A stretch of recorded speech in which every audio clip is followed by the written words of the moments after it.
네, 중국은 올해 양회에서 5% 안팎의 경제 성장률 목표를 달성하겠다고 공언했습니다. 대부분의 글로벌 기관들은 4%대 성장률을 예상하고 있는 상황에서 중국 정부가 다소 무리한 목표치를 설정한 것 아니냐는 시각이 많습니다. 그런데 중국의 지난 1, 2월 수출이 급증하면서 그동안의 부진을 털어내는 모습입니다. 중국 관세청에 따르면 올해 1, 2월 중국의 수출액은 5,280억 1,000만 달러, 하나로 약 702조 5천억 원으로 전년 같은 기간에 비해 7.1% 늘어났습니다. 1, 2월 무역 흑자는 1251억 6천만 달러로 사상 최대치를 기록했습니다. 전년 동기 대비 59.9% 늘어난 선박과 21.1% 증가한 자동차 등이 수출 증가세를 주도한 가운데 가전제품과 휴대전화 등도 두 자릿수 수출 증가세를 보였습니다. 특히 자동차와 고부가 가치 선박의 수출이 늘어난 것은 중국으로선 고무적입니다. 지난해 승용 전기차와 플러그인 하이브리드카 등의 수출 대수는 전년에 비해 68.5% 증가한 103만 6천 대로 처음 100만 대를 넘어섰습니다. 지난해 중국 선방공업그룹은 모든 주요 글로벌 조선지수에서 세계 1위를 차지했고 중국의 주요 조선사 이익은 259억 위안으로 전년 대비 131.7% 증가했습니다. 하지만 지난해 중국 수출은 2016년 이후 처음으로 연간 감소세를 기록하는 등 최악의 부진을 겪었습니다. 글로벌 경기 침체와 미중 갈등과 공급망 재편 등 악재가 잇따랐기 때문입니다. 그런데 올 들어 중국이 깜짝 반등에 성공하면서 수출 부진을 털어내는 모습을 보이고 있는 것이죠. 그런데 어떻게 이런 깜짝 반전이 가능했을까요? 전문가들은 그 이유를 중국의 디플레이션과 위안화 가치 하락으로 중국산 제품이 헐값으로 해외로 밀려 나오고 있어서라고 진단하고 있습니다. 그도 그럴 것이 중국산 제품의 수출 가격 지수는 2008년 금융위기 이후 가장 낮은 수준에 머물고 있습니다. 중국은 이를 통해 수출 부진을 극복할 수 있지만 중국의 저가 공세를 맞닥뜨리게 된 주요 선진국은 일제히 우려를 표명하고 있습니다.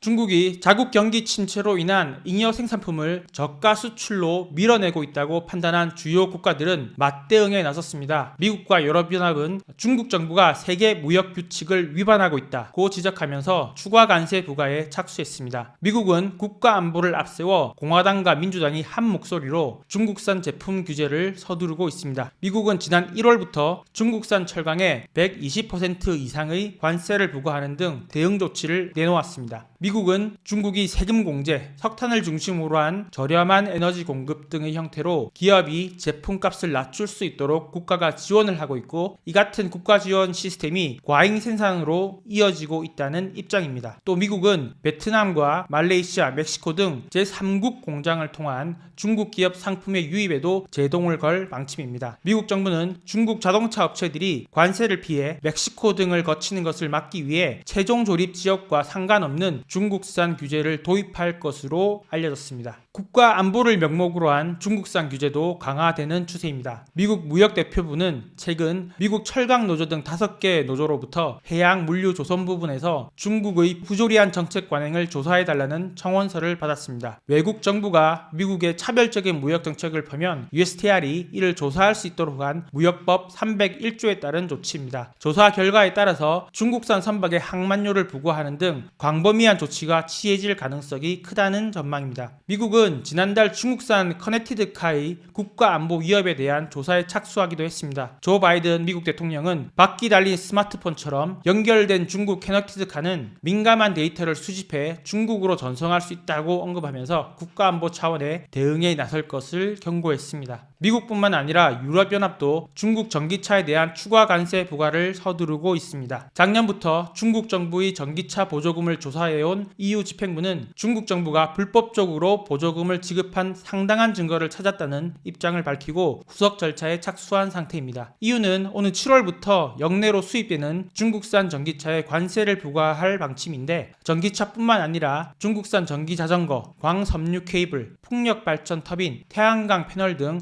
광범위한 제품에 대해 수입 제한과 관세 부과를 검토 중이라고 합니다. 저가의 중국산 제품은 사실 세계 경제의 딜레마 중 하나입니다. 2000년대 이후 중국이 세계의 공장 역할을 하면서 싼 값의 공산품을 전 세계로 쏟아내면서 글로벌 경제는 인플레이션을 억제하면서 호황을 누릴 수 있는 원동력이 됐습니다. 하지만 미국 러스트벨트가 붕괴되는 등 다른 나라에서 일자리 문제가 발생했고 반세계화, 반자유무역 구호를 외치는 트럼프의 등장을 초래한 것 또한 사실입니다. 이 가운데 미중 무역 갈등이 본격화되고 중국이 전기차, 태양광 등 첨단 산업까지 기술력을 끌어올리면서 수출 시장에 진출하자 주요 선진국들이 이른바 멘붕에 빠지고 있는 것이죠. 급기야 덤핑을 문제 삼는 것에서 더 나아가 국가 안보를 근거로 중국 제품에 대한 제재를 강화하고 있는 상황입니다. 미국의 대중 수출 통제의 핵심은 반도체입니다. 중국의 반도체 굴기만큼은 차단하겠다는 게 미국의 일관된 입장입니다. 산업의 쌀인 반도체까지 중국이 기술 격차를 좁힐 경우 더 이상 미국의 통제 범위를 벗어날 수 있다는 게 미국의 우려입니다.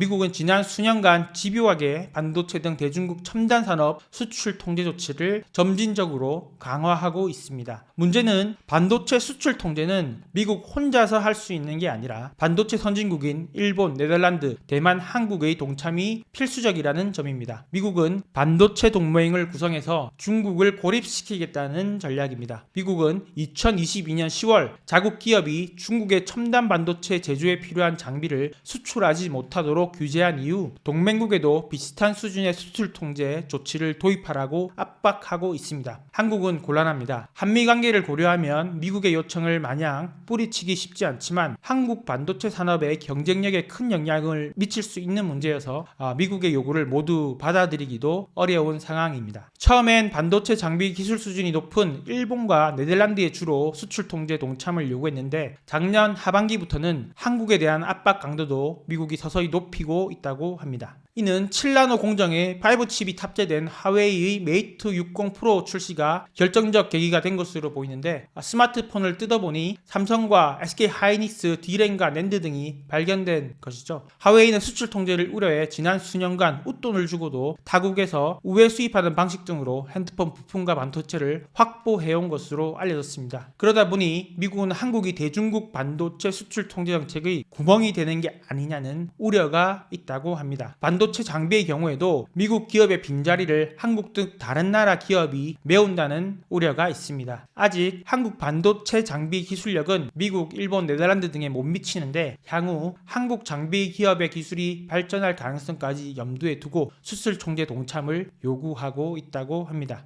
문제는 미국의 요구를 모두 들어줄 경우 국내 반도체 산업의 경쟁력에 심각한 악영향을 줄 수 있다는 점입니다.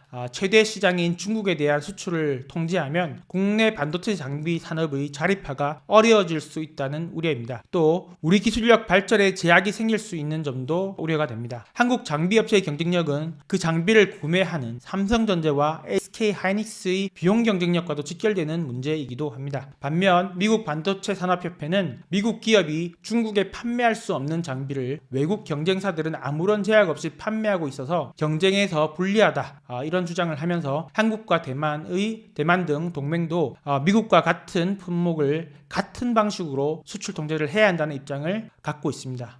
미국 주도의 새로운 다자 수출 통제 체제도 속도를 내고 있는 것으로 보입니다. 한국 정부도 이에 참여할 수 있는 법적 근거를 마련하는 작업을 진행 중이라고 합니다. 지금까지 한국은 법규상 국제조약이나 국제기구를 통해 가입한 국제 수출 통제 체제에만 참여할 수 있었습니다. 그런데 한국은 최근 수출 통제 근거 법률인 대무역법을 개정해 향후 미국 주도의 다자 수출 통제 체제에 참여할 수도 있는 길을 열었습니다. 기존 대외무역법은 바스나르 핵 공급 그룹, 미사일 기술 통제 체제, 호주 그룹 등 대통령령으로 지정한 7개 국제 수출 통제 체제에서 지정한 전략 물자만 수출 통제 대상으로 규정했습니다. 그런데 지난 2월에 개정된 대외무역법은 전략 물자의 정의에서 대통령령으로 정하는 국제 수출 통제 체제라는 문구 뒤에 또는 이에 준하는 다자간 수출 통제 공조에 따라 수출 허가 등 제한이 필요한 물품 등이라는 조항을 새로 삽입했습니다. 정부는 대외무역법 개정에 대해 일단 러시아를 염두에 뒀 뒀다는 입장입니다. 그간 미국은 러시아의 우크라이나 침공에 대응하려면 동맹국 중심의 새로운 다자 수출 통제 체제가 필요하다고 주장해 왔습니다. 예를 들어 군사용으로 사용될 수 있는 품목과 기술을 통제하는 바스나르 체제는 전원 합의로 운영되는데 러시아도 회원이라 바스나르 체제가 제 기능을 하지 못한다는 불만인 것이죠. 또 미국은 중국에 대해서도 반도체, 퀀텀, 인공지능 등 첨단 기술을 보유한 동맹국들이 별도의 수출 통제 체제를 운영해야 기술의 발전 속도에 맞춰 발빠르게 대응할 수 있다고 주장해 왔습니다. 그런데 러시아가 대중국 제재에 반대하면서 미국의 의도대로 수출 통제 체제가 작동하지 않자 새로운 수출 통제 체제를 만들자는 의견을 내왔습니다. 한국 정부가 법 개정까지 한 것은 이에 대한 구체적 논의가 진행되고 있다는 사실을 예측해 볼 수 있는 대목입니다. 한국이 새로운 수출 통제 체제에서 빠지기는 어려울 것 같습니다. 하지만 중국의 반발과 국내 기업에 미칠 피해 등을 종합적으로 고려해서 합리적 절충점을 찾아야 할 것으로 보입니다.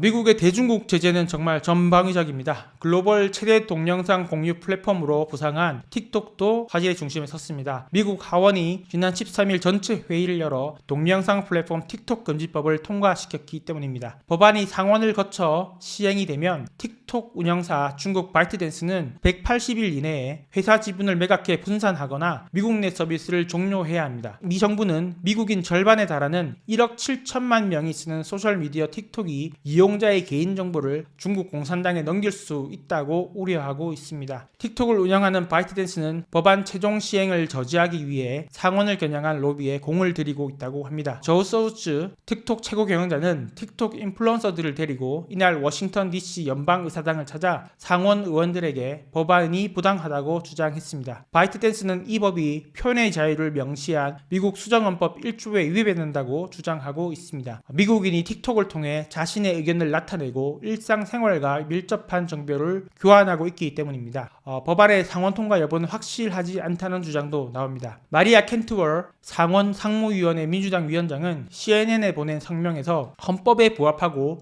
시민의 자유를 보호하는 길을 찾기 위해 상원과 하원 동료들과 대화할 것이라고 말했습니다. 도널드 트럼프 전 미국 대통령도 최근 틱톡 금지에 반대하는 취지의 발언을 했습니다. 그는 최근 CNBC에 내가 싫어하는 건 틱톡이 없어져 페이스북이 더 커지는 것이다. 나는 페이스북을 국민의 적으로 본다고 말했습니다. 그래서 법안의 최종 통과 여부는 조금 더 상황을 지켜봐야 될 것 같습니다. 당연히 중국 정부는 반발했습니다. 왕원빈 중국 외교부 대변인은 이날 법률이 통과되기 전 브리핑에서 최근 몇 년 동안 미국은 틱톡이 미국 안보를 위협한다는 증거를 찾지 못했음에도 탄압을 멈추지 않았다. 미국이 공평한 경쟁에서 이기지 못하자 괴롭힘을 선택한 것이라고 기자들에게 말했습니다. 하웨이 제재를 시작으로 본격화된 미국의 수출 통제 조치는 점점 그 강도가 높아지고 있습니다. 그 사이 미국은 IRA, 반도체법 등을 통해서 자국 기업에 전폭적인 보조금을 주는 산업정책을 적극적으로 쓰기 시작했습니다. 중국 입장에서는 세계 무역 관행을 깨는 것은 바로 미국이라고 반격할 수 있는 대목입니다. 세계 패권을 차지하기 위한 중국의 도전에 미국이 응징이 계속 이어지고 있는 것이고 미중의 패권 경쟁은 정권이 바뀐다고 종식될 수 없는 문제라는 사실을 다시 한번 상기시키고 있습니다. 패권에 도전하는 국가를 철저히 응징했던 과거 사례를 되돌아볼 때 미국은 중국이 완전히 무릎을 꿇을 때까지 지속적인 때리기를 이어갈 가능성이 높아 보입니다. 많은 전문가들은 이 같은 일이 또 한 번 되풀이될 것이라고 보고 있습니다. 하지만 일각에선 완전한 디커플링이 어려운 세계 경제의 연결성을 고려할 때, 또 미국의 패권이 이미 무너진 현실을 고려할 때 미중의 갈등은 장기화되면서 새로운 다극 체제가 열릴 것이란 전망도 많습니다. 어느 경우든 한국의 스탠스는 참 쉽지 않습니다. 반도체 수출 통제만 봐도 한국은 우방 미국과의 관계도 고려해야 하고 최대 시장 중국도 잃을 수 없는 딜레마 상황에 놓여 있습니다. 그 어느 때보다 위기를 기회로 전환할 수 있는 현명한 외교 전략이 중요한 시점이라고 볼 수 있을 것 같습니다. 지금까지 베이징에서 이준이었습니다. 감사합니다.